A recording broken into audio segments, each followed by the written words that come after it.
Um, what are some things that people who might be struggling today with financially, uh, psychologically, emotionally, who might be struggling to kind of get through this climate that we're in now? What are some things that you would tell people or tell people to pay attention to? Mm, being present, being grounded, you know what I'm saying, through it all, and allowing and accepting like whatever it is that you're facing, like, and allow yourself to get through it and feel whatever it is what you need to feel. Not necessarily like react on everything that you feel, but it's just like allow yourself to feel whatever it is that you're going through. Because whatever you're going through is what you gotta grow through. And you know what I'm saying? Like and eventually you learn how to glow through it, you know? Right. And then you just keep repeating that same cycle with the challenges that you face. So it's just like I feel like one of the most important things is just like being wherever your feet is. You know what I'm saying? Being wherever your feet are, Right. whether it be R is. Um, Being wherever your I feet guess it depends on perspective. are. Okay.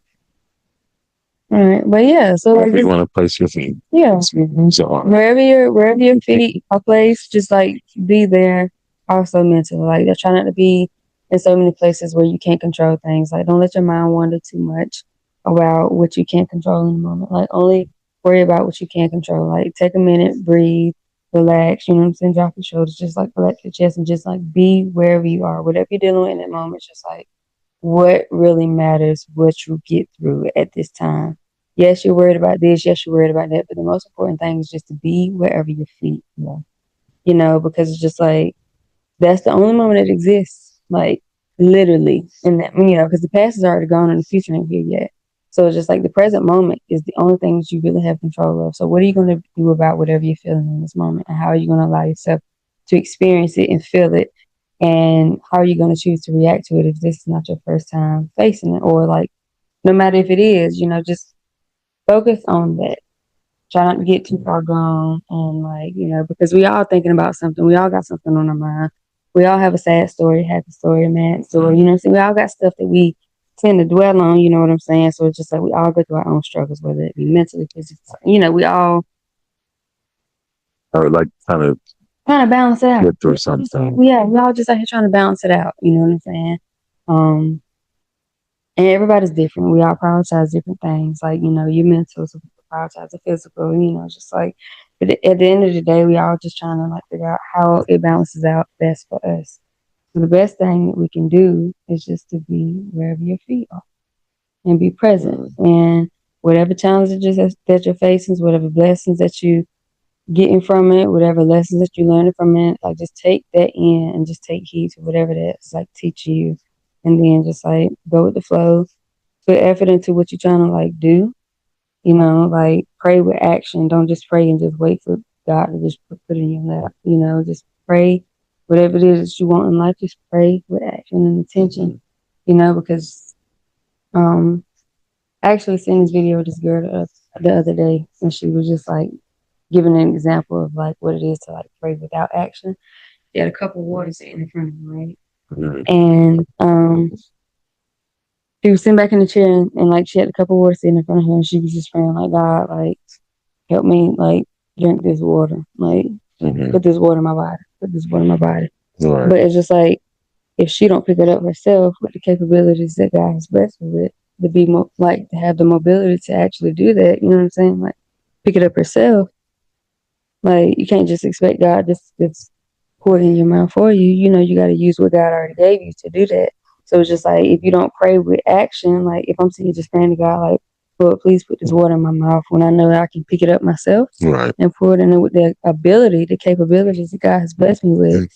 You know what I'm saying? Yeah, Kind of like I was thinking as you were talking about something that just happened to me. mm-hmm. So I was out driving, and I drive Uber, and it was about 2:30 in the morning, and I'm up in this area that's probably about 25 miles from where I live, and I get a flat tire, and I have an SUV, so I used the standard jack that came with the car. Okay. to try to start the, to try to fix the tire. However, it seemed like it wasn't lifting the car. Mm-hmm. And I'm turning and turning. It's like one of those ones where you kind of have the lever it's a hook that goes into it and you spin it around. No, you spin it around like this. Mm-hmm. Okay. Yeah. And I was spinning that thing. I want to say I spent that thing like 100 times. Yeah. And I'm like, it still didn't move.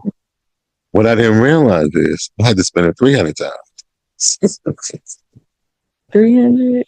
I'm telling you, because that's what it felt like. I was spinning that thing forever. So I say all of that to say is when I first tried it, I was like, I think the jack is broke. Mm-hmm. So I stopped and then I called, Michelin tires. So I called Michelin and was like, okay, can you find me somebody to come out here? Mm-hmm. And they said, okay. Well, an hour goes by, nobody shows up. Mm-hmm. Half hour goes by. I look at my watch and then like 15 minutes later, I call. Mm-hmm. They're like, oh yeah, we just escalated your case. Mm-hmm. I was so mad. Well, I was like, escalate, and I'm waiting for somebody to show up. Right. So, long story short, it was 2 hours went by, and I had already made 2 attempts to use the jack. Both times thinking it was broken. Mm-hmm. And the third time, something just said, no one's coming to save you. You better save yourself. So went out there and put that jack, and and I said, I just kept twisting and twisting and twisting and twisting and twisting. And then next thing I know, I saw the tire lifting. Okay. And that was around 200 turns. Okay. For progress. But I realized, okay, this is what it takes. And slow motion is still motion. Just to get to the point is, I realized that I think God had it set up so that no one came to get me. Yeah.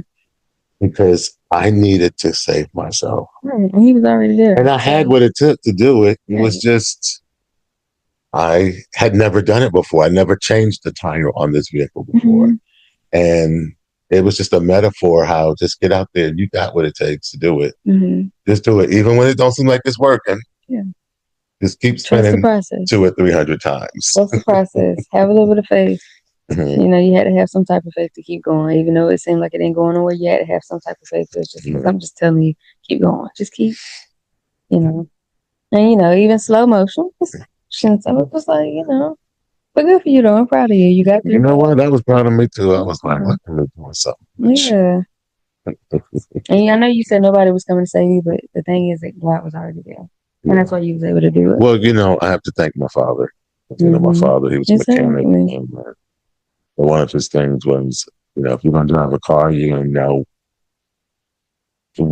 how to keep yourself out of situations. Because things are going to happen with cars. Yeah. And so he just taught us the basics. Those of us that wanted to learn. You know what? I remember one time you actually told me something that your daddy said. I always kind of stuck in my mind. Yes, you told me before, you was like, your dad always tells you, if you take care of the little things, you won't have to worry about the little things. What did you say? Trying to get the big things. The big things. He said that takes in regards to a car, but I also think in people. Mm-hmm. If you take care of the little things, and the little things are, what are the things they're asking for? We always try to give people what we want to give. Okay. And in one of my previous relationships, I was told, do not give me what you want to give me. Give me what I ask for. And at the time, I thought that sounded so like... Wait, do not give me what you want to give me. Give me what I ask for. Yes. Okay. Yeah. I matured into that understanding what that meant. Okay. There's a lot of times people are accepting gifts from you that they really don't want. And so you're acting happy to make them happy. But if the gift was for me, then I'd be the one who be celebrating. Yeah. Right? You know what? I want to add to this. Hold on to that. Don't lose that thought. But something that we don't talk about enough is the difference between like your love languages that you like to receive and your love languages that you like to give, Mm-hmm. And sometimes they differ, you know what I'm saying? Sometimes people have a language that they like to give, but then they have a different love language that they like to receive in return, you know what I'm saying? So it's just like everybody's love language that they give out is not always the same that they expect to see in return. You know what I'm saying?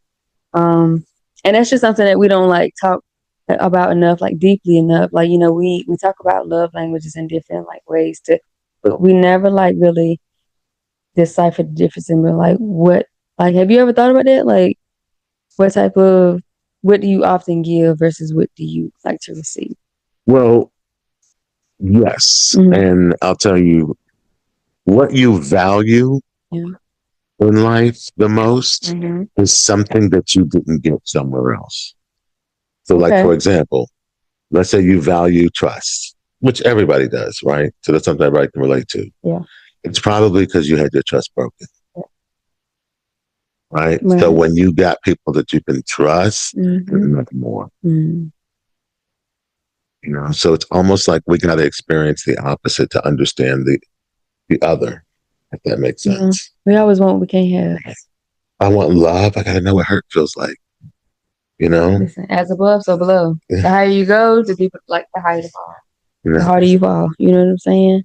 And relationships are like, and I like being in relationships, you know? But relationships are like this thing that you gotta really want it to enjoy it. Yeah. Yeah. Right? Yeah. You can't need it. Because that's, to me, that becomes suffocating. It's very unhealthy. Yeah. Codependency. You gotta like something, you know what? And that's something that I often tell people like that I kind of consider as like an orange to red flag. You know what I'm saying? Like if somebody tells me that like they need me, like, oh, don't leave me, I need you. Whoa. Like I don't kind of see that, like, to me, that's not like the deepest, that's not one of the like highest, I don't want to say it. One of the most, I don't know, it's just kind of just like, I need you, like, don't leave me, I need you. It's just like, I don't want you because I want to have you here, like, but I need you, like, so don't, like, but so it's just like, it's kind of like, so you only want me here because you need me? You know what I'm saying? So if you didn't need me, you wouldn't want me here. Like when somebody tell me like, oh, I need you, like, whoa, that's kind of like, that makes me like back, set a boundary, because it's just like, don't need me. Don't need me. Not that I won't be here for you, but don't do this because you have a need that you have to fulfill. You have an itch you have to scratch. And you're just using me for that, whatever it is, like that temporary or like occasional type of like satisfaction that you can, like, you know what I'm saying? Like, it's like in a way, like, don't need me, like, because I'm not gonna always be here. Like, be self-sufficient. Know how to be with self. You know what I'm saying? Okay.